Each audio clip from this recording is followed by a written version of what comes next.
Hello, welcome to pebbles Bengali. আমি চলে এসেছি আমাদের আরেকটা ভিডিও নিয়ে, যেটা হচ্ছে idioms and phrases. Idioms and phrases আমরা করছিলাম, সেটা আমাদের আরেকটা ভিডিও। আমি এখানে আরও কিছু ফ্রেজেস লিখেছি যেগুলোর আমরা মানে উইথ এক্সাম্পল আজকে শিখবো। তাহলে প্রথমটা গিয়েছে দেখে নিই, to be taken aback. To be taken aback মানে হচ্ছে বিস্মিত হওয়া, কোনো ঘটনা শুনে বা কোনো কাজ দেখে বিস্মিত হয়ে যাওয়া, সেটাকে বলা হয় টু বি টেকেন অ্যাব্যাক। মানে এরকম আমরা থতমত খেয়ে যাই না, সেটাকে বলা হয় টু বি টেকেন অ্যাব্যাক। তাহলে বিস্মিত হওয়া, টু বি টেকেন অ্যাব্যাক। কোনো খারাপ খবর শুনলে আমরা বিস্মিত হয়ে যাই, এরকম মানে থতমত খেয়ে যাই, তো সেইটাকে বলা হয় টু বি টেকেন অ্যাব্যাক। তাহলে একটা এক্সাম্পল দিচ্ছি, I was taken অ্যাব্যাক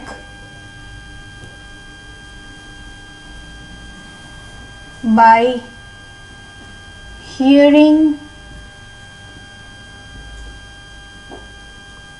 the news of his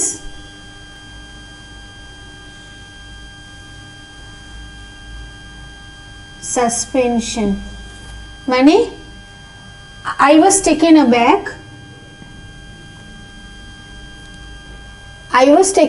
by hearing the news of his suspension. মানে ওর সাসপেন্ড হয়ে যাওয়ার নিউজে I was taken aback। ঠিক আছে, তাহলে to be taken aback মানে I was taken aback by hearing the news of his suspension। ও যে suspend হয়ে গেছিল সেই খবরটা শুনে আমি খুব বিস্মিত হয়ে পড়েছিলাম। তারপর এটা কি আছে দেখি, sum and substance. Sum and substance মানে হচ্ছে ব্রিফলি বলা, আমরা ব্রিফ করেছিলাম এর আগে, সংক্ষেপে বলাকে সাম অ্যান্ড সাবস্টেন্স বলে, মানে সামারি করে আর কি বলা। তাহলে সংক্ষেপে বলা,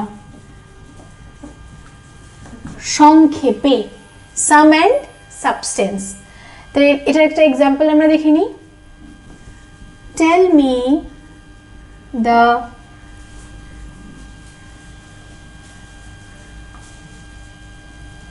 সাম অ্যান্ড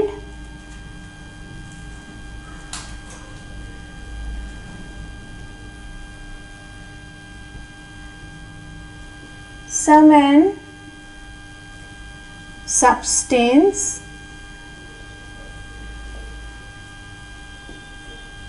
of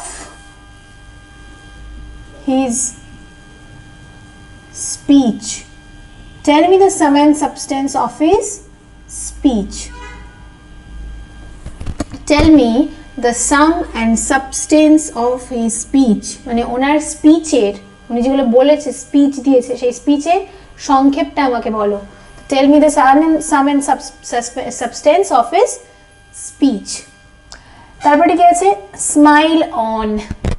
স্মাইল অন মানে কোনো একটা ভালো জিনিস হওয়া, মানে যেমন বলি না যে ওকে ভগবান আশীর্বাদ করেছে, মানে the god has স্মাইলড on him, মানে কোনো একটা ভালো কিছু হওয়া। তাহলে আমি এখানে লিখছি,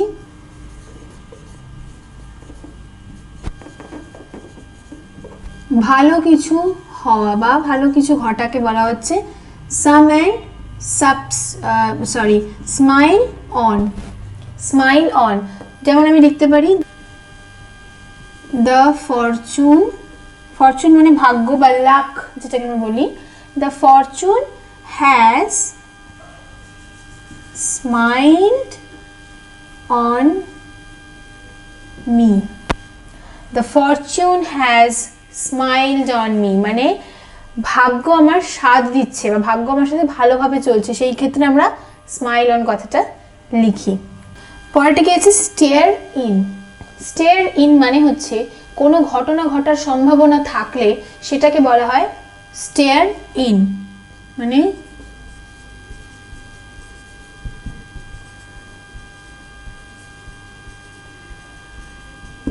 ঘটার সম্ভাবনা থাকলে সেটাকে আমরা বলা হয় স্টেয়ার ইন, মানে ঘটেছে বা ঘটার সম্ভাবনা আছে। তাহলে লিখছি, starvation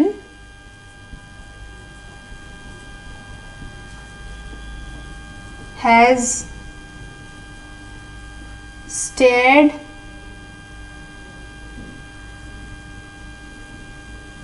the people of Kalahari in the face. Starvation has stared the people of Kalahandi in the face. তাহলে starvation মানে হচ্ছে ক্ষুধা বা খাবার, মানে খিদে যেটাকে আমরা বলি। তো starvation has stared the people of Kalahandi in the face, মানে starvation আর কি ঘটেছে ওদের জীবনে। তাহলে স্টারিন হলো কি ঘটার সম্ভাবনা বা যেটা ঘটেছে হালকা। তারপর ঠিক আছে once in a blue moon, once in a blue moon, once in a blue moon মানে হচ্ছে কখনো, 9 মাসে 6 মাসে একবার যেটাকে আমরা বলি কখনো সখনো ঘটে থাকে যেটা। তো once in a blue moon মানে কখনো সখনো, অনেক দিন পরে, অনেক দিন পরে বা অনেক দিন পরে পরে যেগুলো হয়, যে আমরা বলি না তোমার সাথে তো আমার দেখাই হয় অনেক দিন পরে, মানে once in a blue moon আমার তোমার সাথে দেখা হয়, কোনো এক সময় আর কি দেখা হবে। তো সেই জন্যে once in a blue moon এই জায়গায় ব্যবহার হয়। তাহলে আমি লিখতে পারি I meet her once in a blue moon, মানে আমি ওর সাথে দেখা করি once in a blue moon, মানে অনেক দিন পরে বা কখনো কোনো এক সময় আর কি দেখা হয়। তো এই হচ্ছে আমাদের কয়েকটা ফ্রেজেস ছিল। এবার আমরা বাকি ফ্রেজেসগুলো করে নেব। পরের ফ্রেজেসটা কি আছে দেখে নিই।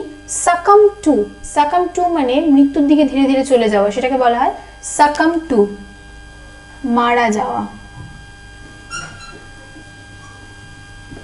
একটা এক্সাম্পল লিখছি, the man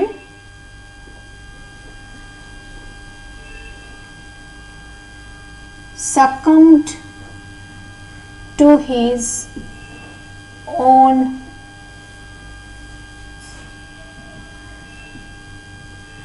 injury. The man succumbed to his own injury মানে মানুষটা ওর নিজের যন্ত্রণাতেই মারা যাচ্ছে বা মারা গেছে। তাহলে succumbed to মানে মারা যাওয়া ধীরে ধীরে। with a view to, next আছে কি with a view to, with a view to মানে হচ্ছে উদ্দেশ্য করে, কোনো জিনিসকে কোনো ঘটনাকে উদ্দেশ্য করে করা, সেটাকে বলা হয় উদ্দেশ্য বা উদ্দেশ্যে, কোনো জিনিসের উদ্দেশ্যে, উদ্দেশ্যে। তাহলে with a view to আমরা একটা এক্সাম্পল দেখি, we went home with a view to seeing his grandmother.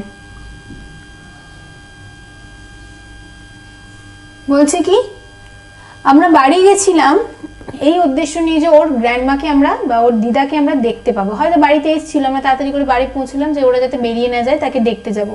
তাহলে we went home with a view to seeing his grandmother, তাহলে উদ্দেশ্য নিয়ে কিছু করা, with a view of। Next কি আছে, a red letter day। a red letter day মানে হচ্ছে স্মরণীয় দিন, একটা মেমোরেবল ডে কে বলা হয় a red letter day। তাহলে আমি একটা এক্সাম্পল লিখছি, the day I received national award is a red letter day, day for me।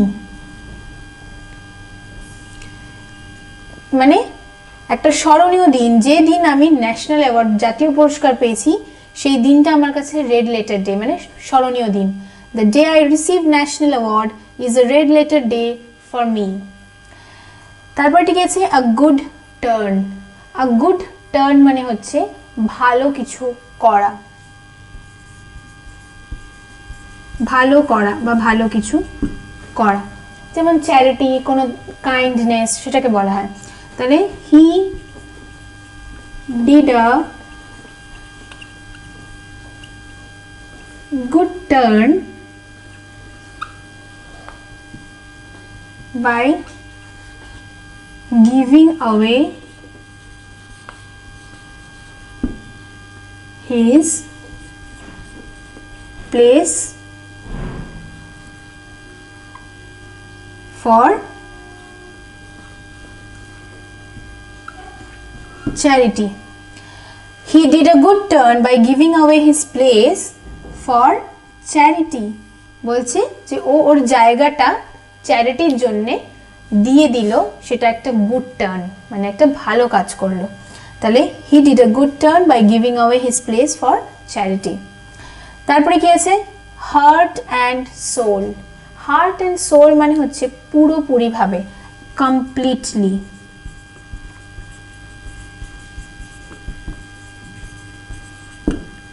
Completely যেটাকে আমরা বলি পুরোপুরিভাবে।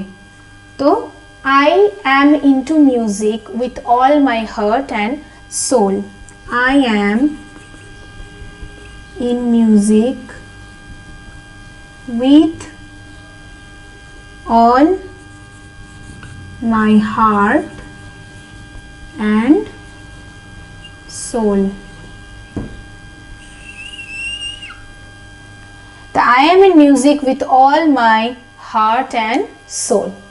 The heart and soul মানে পুরোপুরিভাবে, মানে আমি মিউজিকের মধ্যে রয়েছি, আমি গান ভালোবাসি আমার হৃদয় এবং আত্মা দিয়ে, মানে পুরোপুরিভাবে আমি গানটাকে ভালোবাসি। তাহলে এই ছিল আমাদের আর কটা ইডিয়মস এন্ড ফ্রেজেস।